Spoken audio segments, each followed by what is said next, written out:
All right, Chiefs Kingdom, we got a special guest. Now, he's no stranger on the show. He's been on the show before. Michael Darcy, how you doing today? I'm doing fantastic, my man. Thanks for having me on.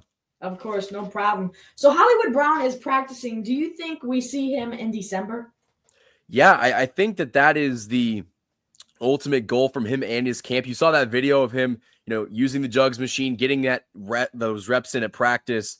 I don't think he's back at practice yet, but it's good that he's in the facility getting that treatment and also just trying to, do what he can to rehab because, he's on the jugs machine trying to catch footballs. That's just going to help his hands, stay adjusted to when he has to come back and play. The rumors and the reports that I have seen puts him around Christmas.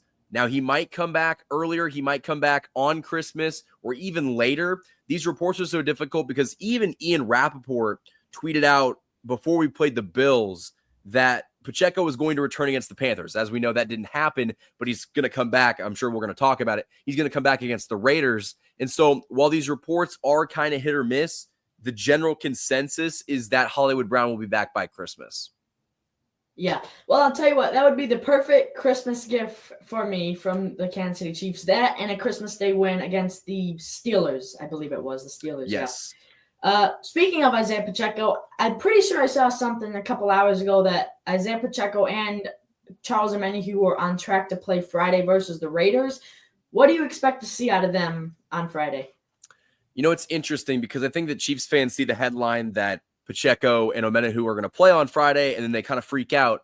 I think they're going to still take it pretty slow. This is their first game in months. I mean, if you're Omenihu, you haven't played since the AFC Championship game last year where you tore your ACL. So I think they're going to be careful with bringing these guys back up to speed.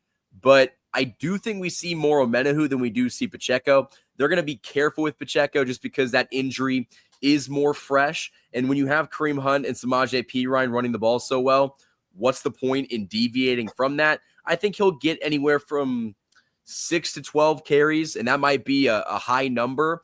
And I think Omenihu will probably play 15, 20% of the snaps. And I think that's just to get him back up to game speed. And once these guys kind of get a couple games under their belt, they'll play consistently.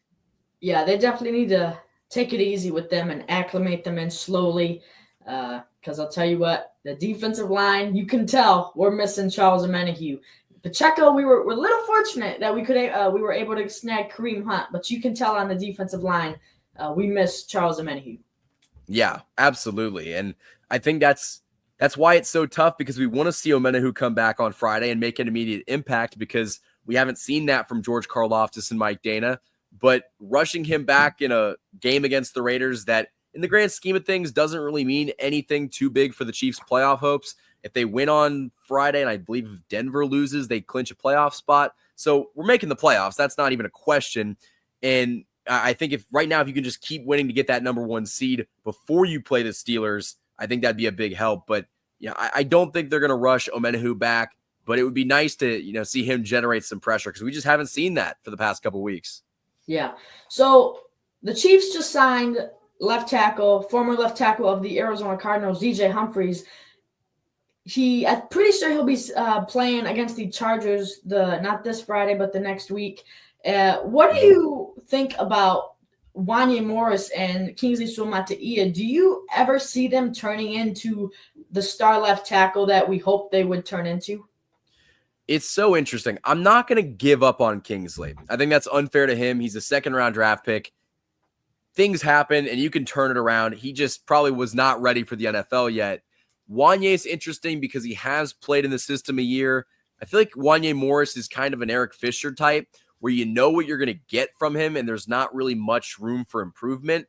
DJ Humphries is going to bring that veteran experience to this offensive line that they didn't have before. I mean, they got Joe Thuney on the interior, but having DJ Humphries as your left tackle, your starting left tackle, I think he's going to come in and set the tone. I think he's very athletic for a guy his age. Now, he is coming off of that ACL injury, so that will be something to take a look at. But I just watched his press conference. I might make a video on it later. He is just an energy ball. Like, he is bringing so much energy to this team. And he was kind of talking about how in previous years he felt like he had to set the standard and, be the guy that was the culture maker.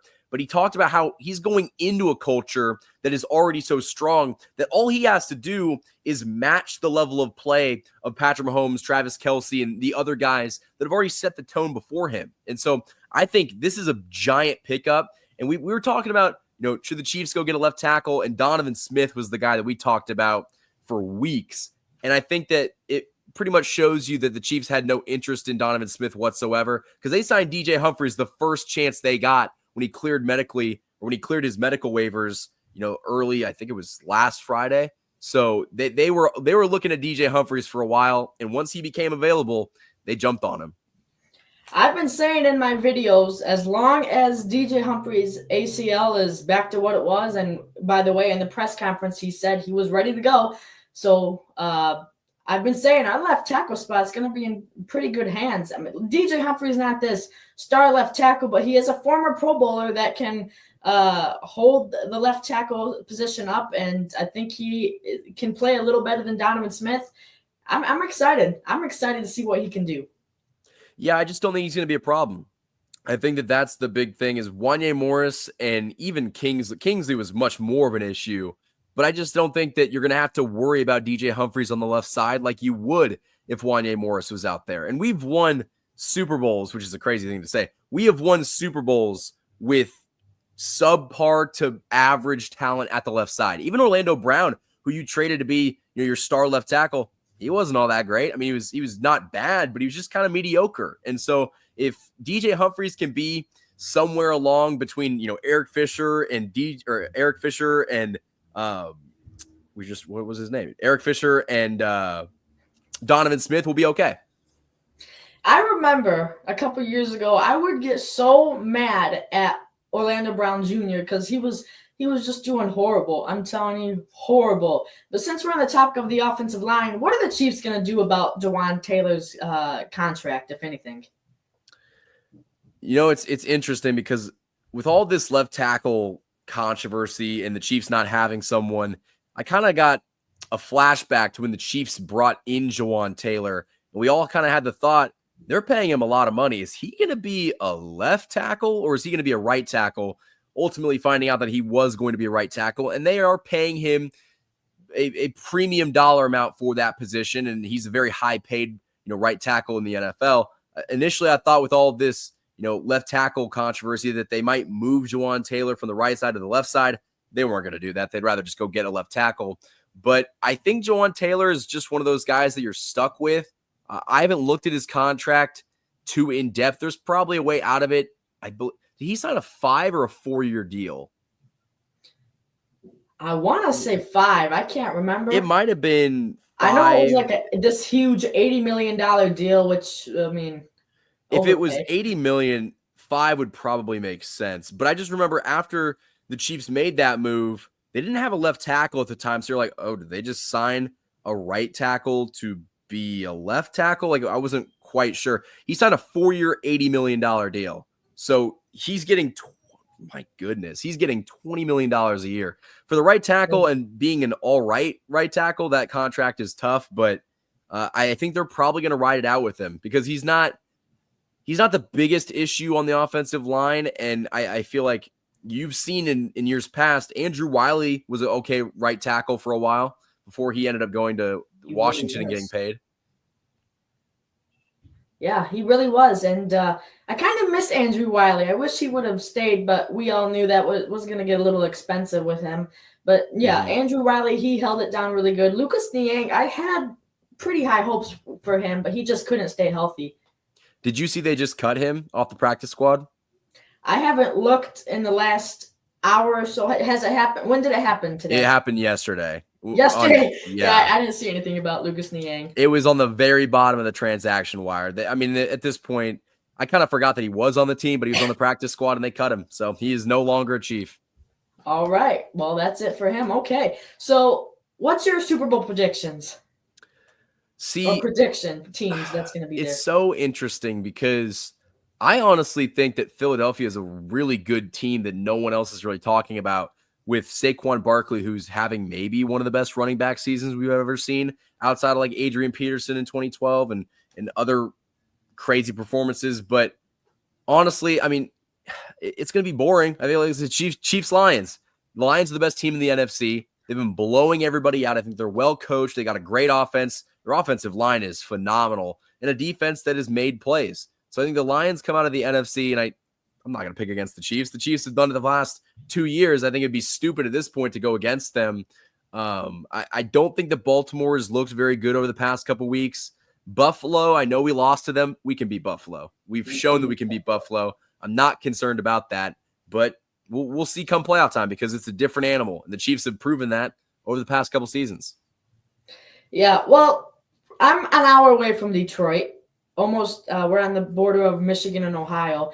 I like Detroit. I think what Dan Campbell has done for that team in the last 3-4 years has been phenomenal. I mean, he flipped that team around completely. Yeah. And I said Chiefs and Lions as well, and obviously I'm picking the Chiefs to win that game. We can't bet against them. But that'd be a great game. The Chiefs and Lions Super Bowl. I hope we get to see that. Oh yeah, I think it'd be an all-time Super Bowl because we're always talking about how the Chiefs offense can't put up enough points. The Lions offense, is going to put up points. I think the Chiefs would match that against the Lions defense that I think is good, but they could be exposed. So I think that'd be a great matchup. I think we'd probably see both teams in the high 20s, maybe even early 30s, very similar to that Eagles-Chiefs Super Bowl. Yeah, the Lions, they like to score their 30s and 40-point games. I'll tell you that. They love to score points. I'll actually be at the Lions Thanksgiving game tomorrow, so that'll be fun to see. So what are you looking to see from the Chiefs Friday against the Raiders? First and foremost, no injuries. I don't want to see any major injuries. We cannot take anymore. We've suffered enough through this season. I think I kind of mentioned it on my show earlier. I feel like the defense has been regressing over the past couple weeks. They went from, basically being lights out to giving up 30 points against Buffalo in Buffalo, which, all right, makes sense. But you gave up 27 points, on the road against the Carolina Panthers team that doesn't really have any good offensive weapons. And so I feel like that was a big wake-up call for me. Like, yeah, the Chiefs won. I understand that. But the defense for the past 2 weeks has gotten significantly worse. So in this situation, you're playing Aiden O'Connell, a guy that is a backup quarterback in the NFL at best. He's going to play in this game. He did beat us last year on Christmas. I will give him some credit.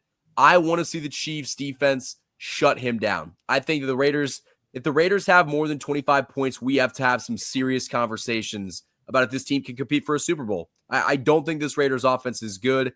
And if the Chiefs defense has another outing where they give up more than 25 points, I don't think that's an encouraging sign. And offensively, the Raiders defense isn't bad. It's not, the Raiders are a 2-8 football team. Like, they're not a good football team objectively, but I want to see the offense get to 30 points against the Raiders on Black Friday. And I think we'll all kind of breathe a little bit easier and win by multiple scores, win by 10 points, win by 14 points. You're at home. You're favored by a lot. Go handle business. I would love a stress-free game. And quite frankly, this Raiders team is so bad. I don't think they should be scoring more than 10 points. That's how bad they are against a really good Chiefs defense. Like you said, it's been slacking, but it's a good Chiefs defense. They should not get over 10 points. We know that's most likely not going to happen, though. That's just how the Chiefs like to play. They like to play close. I even said, a lot of people were saying, is this going to get against the Panthers? Is this going to be a close game, or is this going to be a stress-free game? I said in my video, this is going to be a close game, and it was a 3-point difference.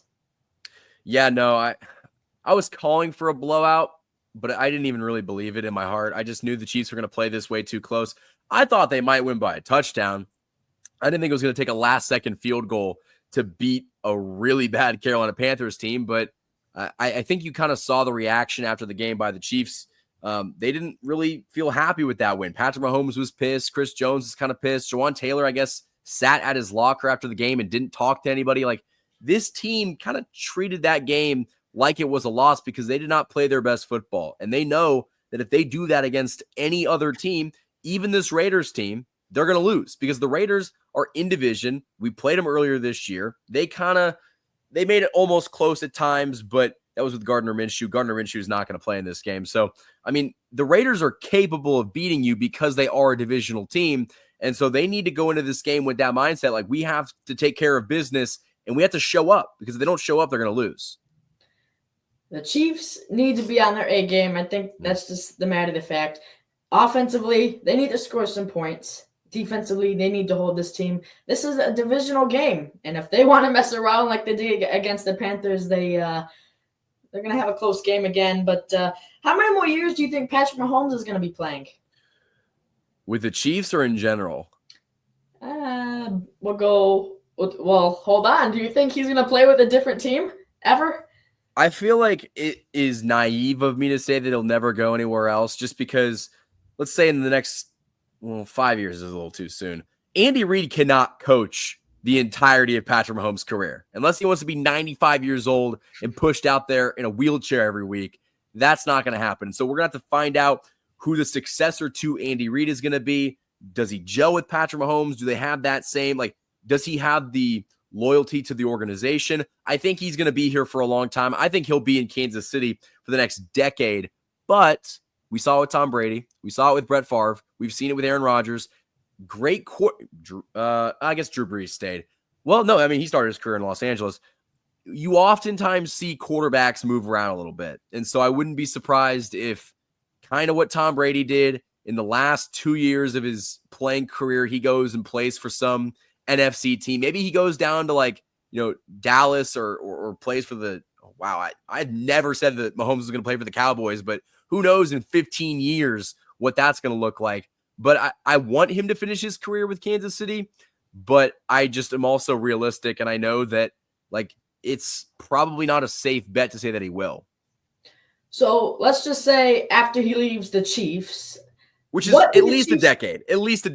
Yeah. Change. So let's say he'll leave the Chiefs. What do the Chiefs need to do to ensure that they can keep their winning go and their playoff wins go? Because we don't want to just take a dip, have two win game seasons.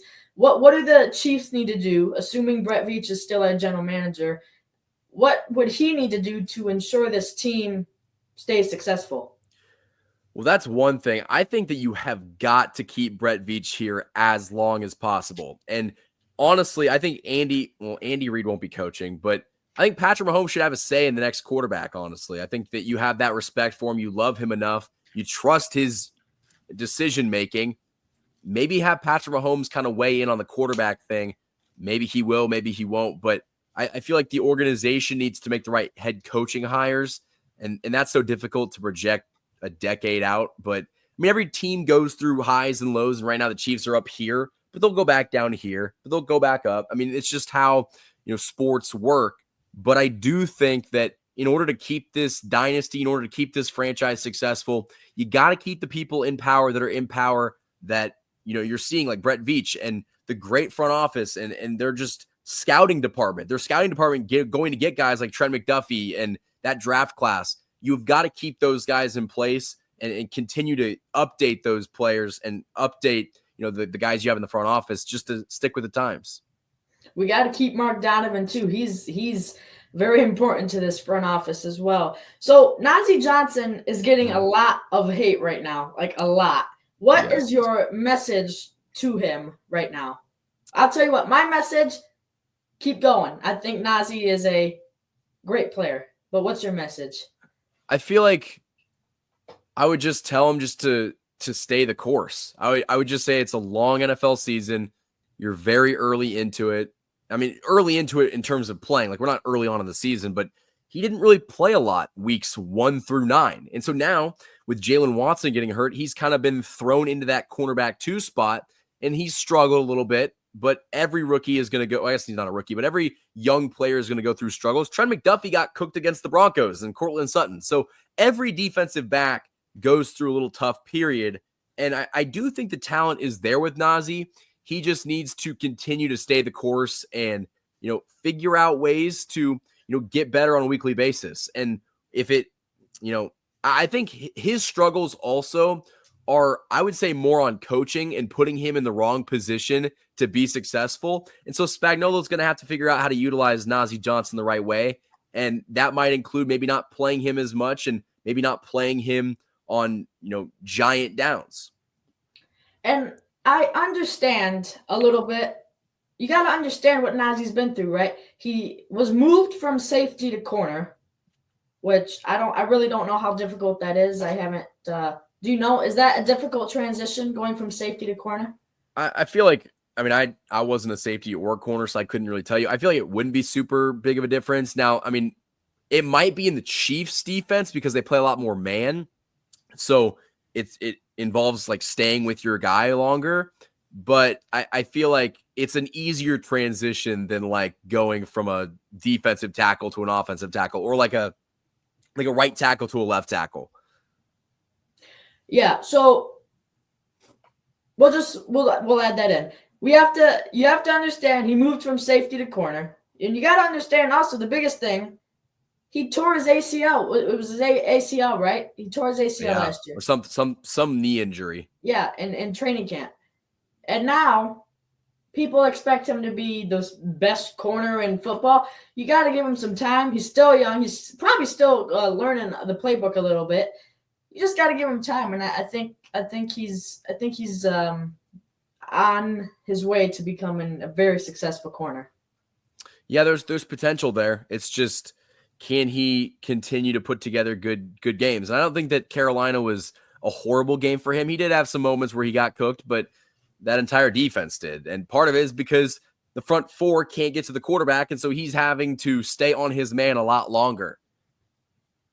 Yeah. So lastly here, I want to do a little bit of a game. I think this is going to be pretty fun. Okay. I want to do something. We're going to go back and forth naming Chiefs players. And the first person who can't think of one, and you got like 2 seconds to answer, you got to go back and forth. Whoever can't answer one first loses. You ready? Okay. Yeah. I'll let you go first. Christian Okoye. Chad Henne. Priest Holmes. Jawan Taylor. We'll go Gary Dieter. Donovan Smith. We'll go Jawan Taylor. Creed Humphrey. We'll say, for all the great ones out there, Philip Gaines. Trey Smith. We'll go Eric Berry. Najee Johnson. Tyrann Mathieu. Trent McDuffie. L'Jarius Sneed. Charles Omenihu. This is hard, like, when you get put on the pressure. I can name more, but like just very quickly, I like, it just almost draws a blank. But we'll go Steven Nelson. Sorry, I couldn't think of his last name. BJ Thompson. Wow. We'll go Cleveland Farrell. Wait. Was he a Chief? I can't remember. Cleveland Farrell? Okay. I get confused with the other Raiders, like early round draft pick. Yeah. Mike Pennell. Damon Arnett. You got me. I was ready for this though. That was fun. I was ready for this. Yeah, dude. I'm gonna start doing that with guests. I need to get better at that. Like I was thinking of guys, but I also was just drawing a blank. Like if we want to go down to like the early 2000s and like Trent Green and like a Koye, like I mentioned, Priest Holmes, like there's guys that come to mind, and like Philip Gaines, but like Orlando Scandrick is another one. Like you kind of have to think about it for a little bit. Doing it quick is a really fun game. Right. Yeah. And I was thinking, because I know a lot of the old school Chiefs, and they just weren't coming to mind. I know them all pretty much, and they weren't coming to mind at all. Like Willie Lanier, on the offensive line, Tim Grunhard, Will Shields. Like, yeah, it's just Joe Valerio. Yeah, but like do it right now. It's like it's kind of difficult. Right. Well, I want to thank you for making the time to come on the show. This was a phenomenal show. Of course. It was a great one. Do you want to let everybody know where they can find your X and YouTube channel? Sure. Yeah, you guys can find me on Twitter at @TheMichaelDarcy. I'm still not really used to calling it X. You can find me on X at @TheMichaelDarcy. You can also find me on YouTube at KC Sports Report. That is probably where all of you are coming from. And yeah, we'll continue to both make content for the Chiefs Kingdom. That's what we love to do. I still call it Twitter. I can't get used to calling it X. It's always going to be Twitter. It's always going to be Twitter. But thanks for making the time to come on. Of course.